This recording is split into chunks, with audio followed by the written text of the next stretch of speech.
आणि एक डॉक्टर म्हणून बोलते ते जरा भावना सांगते. कारण मी तिच्या यातना, त्या डॉक्टर महिलेच्या यातना समजू शकते. ती जेव्हा 4.5 वर्ष कठोर परिश्रम करून जेव्हा ती पास होते, तेव्हा तिच्या खूप आशा असतील जीवनाबद्दल, अपेक्षा असतील आणि तिची भविष्याबद्दल खूप स्वप्न असतील. ती एक प्रामाणिक आणि धाडसी मुलगी होती, म्हणून तिने या भ्रष्ट व्यवस्थेविरुद्ध तिने पोलखोल करण्याचा प्रयत्न केला आणि त्याच्यामध्ये तिचा मृत्यू झाला किंवा तिला तिथे चिरडण्यात आलं असं मी म्हणेन.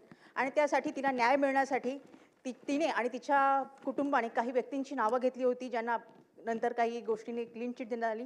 त्यांची सुद्धा SITमध्ये त्यांची चौकशी होणार का, तात्काळ आणि सक्तीने चौकशी होणार का, आणि जे अधिकारी आरोपी होती त्यांच्यावर मोकोकाचा कायदा लागणार का आणि त्यांच्यावर कठीण कारवाई होणार का, तसंच पोलीस दलातील जबाबदारी आणि महिला सुरक्षा यासाठी सुधारणा विधेयक या अधिवेशनात येणार का. कारण महिलांसाठी खूप आपल्या असुरक्षितची भावना आहे. देवाभाऊ, मी तुम्हाला एवढंच सांगू इच्छिते की महिलांना 1500 रुपये जे लाडके बहिणीचे मिळतात त्याच्यापेक्षा सुरक्षा खूप महत्त्वाची आहे. तिची आणि तिच्या मुलीबाळींची सुरक्षा खूप महत्त्वाची आहे आणि त्यासाठी तुम्ही काय प्रयत्न करणार आहात. आणि त्याच्याबरोबर ज्या वैद्यकीय आणि अत्यावश्यक सेवातील ज्या महिला कर्मचारी आहेत त्यांच्यासाठी विशेष सुरक्षा व्यवस्था तिथे तातडीने उभी करणार का, एवढंच विचारते. धन्यवाद. माननीय अध्यक्ष महोदय, या संदर्भात सगळ्या पद्धतीची चौकशी चाललेली आहे. ज्यांची नावं घेतली गेली त्या सगळ्यांची चौकशी करण्यात आलेली आहे. त्या सगळ्या ज्या प्रकारचे एव्हिडन्सेस सापडले, काही लोकांनी दुर्दैवाने याला राजकीय रंग देण्याचाही प्रयत्न केला. ते दुर्दैवी होतं. प्रत्येक गोष्टीत राजकारण आणायचं आणि कोणाला तरी स्केपगोट करायचा हा प्रयत्न अत्यंत दुर्दैवी आहे. पण त्याही संदर्भात अतिशय ट्रान्सपरंट पद्धतीनं ही सगळी चौकशी झालेली आहे. जेवढे पुरावे आहेत त्या पुराव्याचा दुरान्वयानेही ज्यांच्याशी संबंध आलाय अशांचीही चौकशी झाली आहे. त्यामुळे कुठेही कोणाला सोडण्याचं कारणच याच्यामध्ये नाही.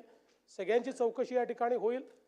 दुसरं, मला असं वाटतं की सातत्याने सगळ्या गोष्टी लाडक्या बहिणींशी जोडायच्या आणि लाडक्या बहीण योजनेशी जोडायच्या, ही पण पद्धत काही फार चांगली आहे असं मला वाटत नाही. खरं आहे की बहिणींची सुरक्षितता आपला महत्त्वाचा विषयच आहे आणि ते करणं आपले गरजेचं आहे.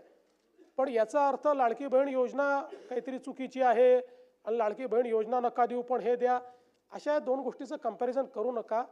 या महाराष्ट्रातल्या 2.5 कोटी लाडक्या बहिणींनी योजना स्वीकारलेली आहे. ती त्यांच्या जवळची योजना आहे. त्यामुळे ती योजनाही ठेवू आणि महिला सुरक्षिततेकरताही जास्तीत जास्त प्रयत्न हे आपण या ठिकाणी निश्चितपणे करू, हेही मी ताईंना सांगतो. आणि त्यांनी जो मुद्दा मांडलेला आहे तोही महत्त्वाचा आहे की ज्या अशा प्रकारे नोकरी करतात, व्यवसाय करतात किंवा ड्युटी करतात, अशा महिलांच्या सुरक्षिततेच्या दृष्टीने आपल्याला अधिक सजग व्हायची आवश्यकता आहे. तर मला आपल्या लक्षात आणून द्यायचं आहे की आता जे नवीन केंद्र सरकारने 3 कायदे तयार केलेले आहेत, या कायद्यांमध्ये याचं विशेष लक्ष देऊन अशा पद्धतीचे जे काही ऑफेन्सेस आहेत किंवा अशा पद्धतीचं ज्या अडचणींना महिलांना सामोरं जावं लागतं त्याबद्दलची शिक्षा देखील आता कडक करण्यात आली आहे. 13 मिनिटं झाली आहेत आपण या प्रश्नावरती बोलतोय. पुढे जाऊया. आता पुढे जाऊया. तुमच्या तिघांच्याही वतीने सुनील प्रभूंना शेवटची संधी. अध्यक्ष महोदय तिघांच्या